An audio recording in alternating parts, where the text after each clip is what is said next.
Hey guys, so today I'm going to be looking at a creepy story, so yeah, let's just get right into the video. His Tinder profile said he was 45, but he looked to be in his early 30s at most.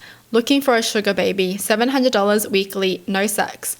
It sounded too good to be true, but as a broke university student, I was willing to take my chances. I swiped right, and Tinder let me know it was a match. His message came seconds later. Hey there, sweetheart. I cringed at that word. I hated it. But $700 was $700, so I sucked it up and replied, hey. His name was Jack, and he told me he owned his own business, although he never specified what kind of business it was. We talked for a while before he asked me for my Venmo to send me the first payment. After a few minutes, I got the notification.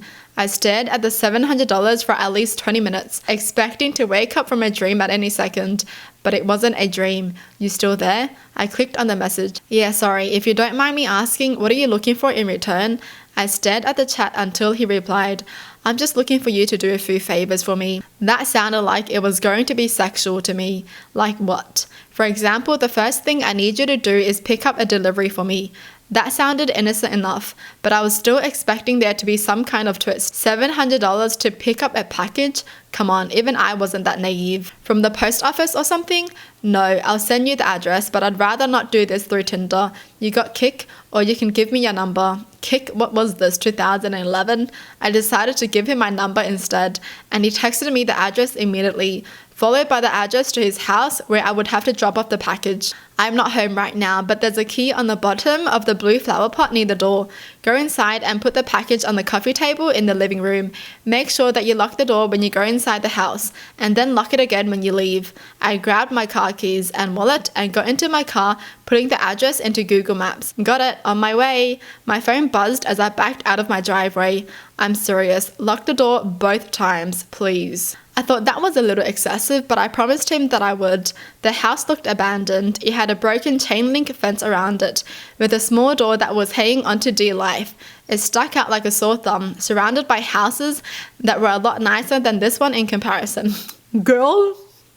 That house is haunted. A broken chain link fence, obviously. If something is too good to be true, it's probably too good to be true. You here for Jack stuff? I looked up to see a man standing in the open doorway of the house. He took up almost the entire space, his head skimming the top of the doorframe.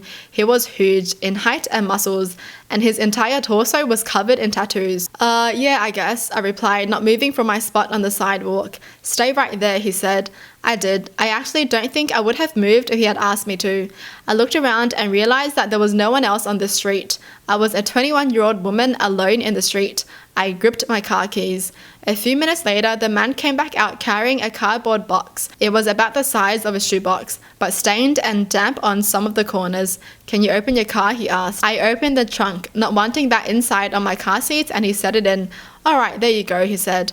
Thanks, I replied. I walked around to the driver's side of the car and opened the door. Oh, and one more thing, he said. I looked at him. Watch out, he said. I didn't reply. I blasted my music as I drove to Jack's house, hoping it would drown out my anxiety. It didn't. I parked my car in the stone driveway and stayed inside the car, admiring the house. It was a huge house with stone pillars on the front porch and the greenest grass I had ever seen in my life. I turned the car off and got out. I grabbed the package and walked to the front door, getting the key from where he said it would be. I opened the door and stepped in, closing it behind me. I thought about what he had said, about locking the door when I got inside. I thought that was a little overboard, but as I stared at the closed door, something made me reach out and lock it. I walked inside, my feet cushioned by the thick maroon carpet, and admired the inside of the house. All the furniture was wooden and looked incredibly expensive. I would probably finish school a dozen times with the money that it took to furnish this place. I set the package down on the coffee table, and as I walked back to the door, I heard a phone ringing from somewhere inside the house. I froze. In my pocket, my phone buzzed. I took it out to look. Don't answer any calls that aren't from Marvin. I put my phone back and followed the sound of the phone, poking my head into a few different rooms before I found it in an office. I walked over to the desk and looked at the caller ID. Incoming call from Jack. That was odd. I grabbed my phone to look at the message again. I was starting to get a little bit creeped out and decided I wouldn't answer, just to be safe, and left the house, remembering to lock the door as I left. I've done a few more favors for Jack since then. I drove a BMW to a random park in another city, only to get out and drive a different car back to Jack's house. He had me meet one of his employees at lunch, who then gave me a briefcase to deliver to the first house I had gone to and told me he would know if I looked inside. On several occasions, he asked me to drive down to the same house and stay with the guy, whose name was Julio, for a certain amount of time. In total, I've made around $3,500. Most recently, Jack asked me to stay in his house overnight. I woke up to a text message from him. I need you to spend the night at my house. I hadn't ever seen him in person, but I had talked to him on the phone a few times. He proceeded to tell me he would pay me $1,000 to spend the night at his house, provided that I followed a few rules. I drove to his house that evening. The driveway was empty, and normally was, but the porch light was on. I walked up and unlocked the door, went inside and then locked it again. Everything in the house looked the same. Jack had told me over the phone that he would leave the list of rules on the dining room table. I set all my stuff down in the living room. My bags looked like garbage compared to the fancy furniture in there. I wandered into the kitchen and then to the dining room. Sure enough, there was a piece of paper on the wooden table, held down by an empty glass. Lock the door when you come in.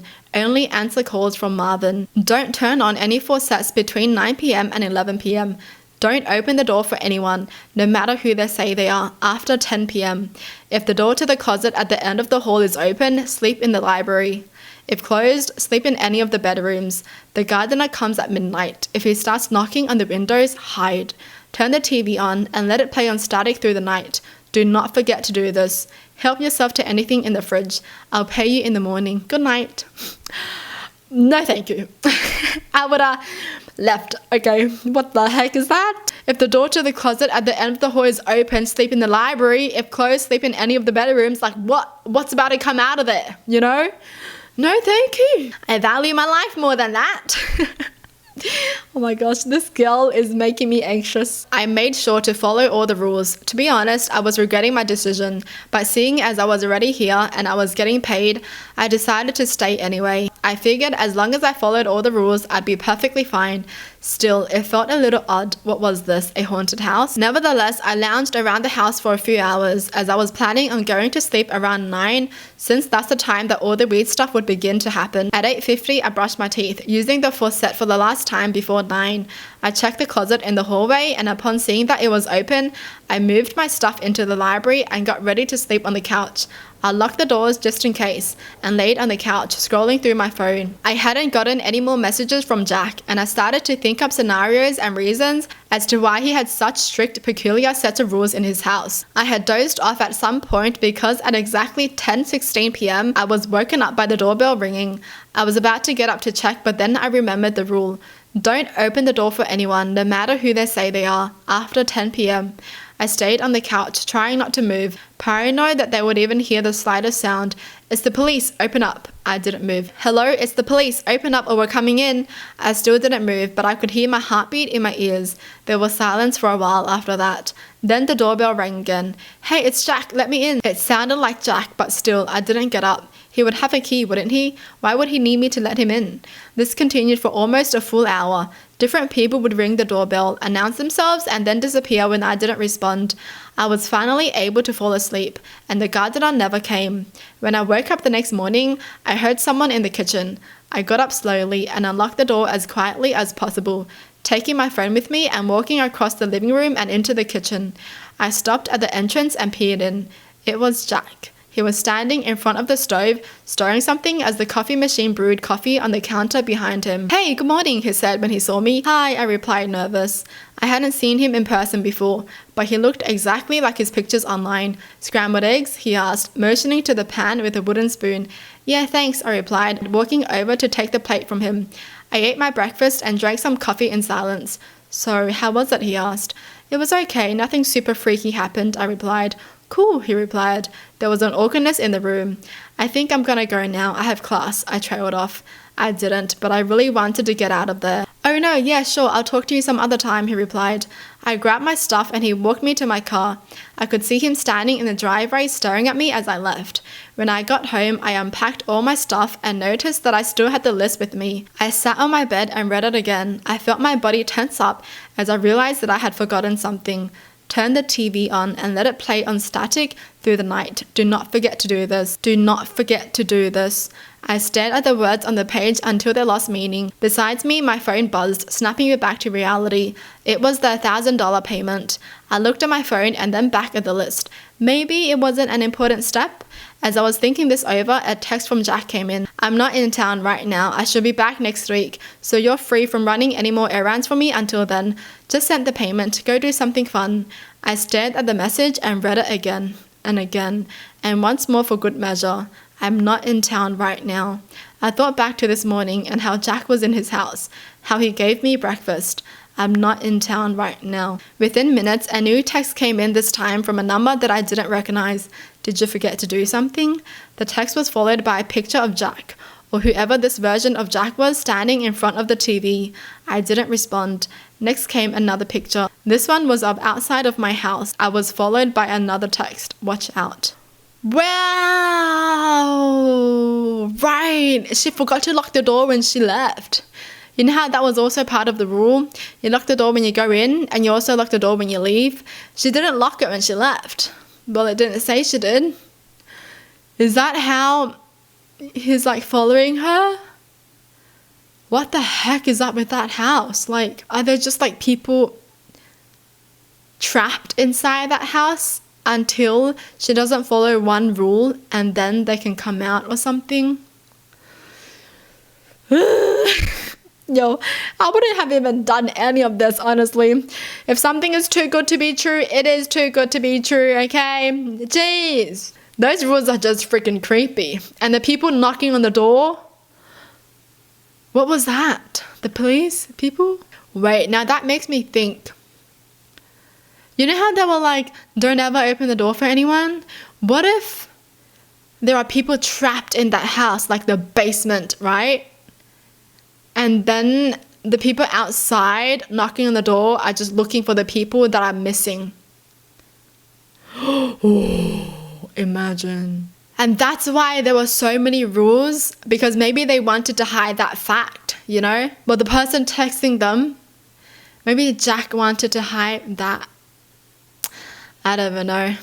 But honestly, I'm just guessing. What if? There could be so many theories, but I want to go with that. That people are missing in that house, and the people knocking on the doors are just people trying to find them. Where did the gardener go though? Like, what happened with the gardener, and who the heck is Marvin?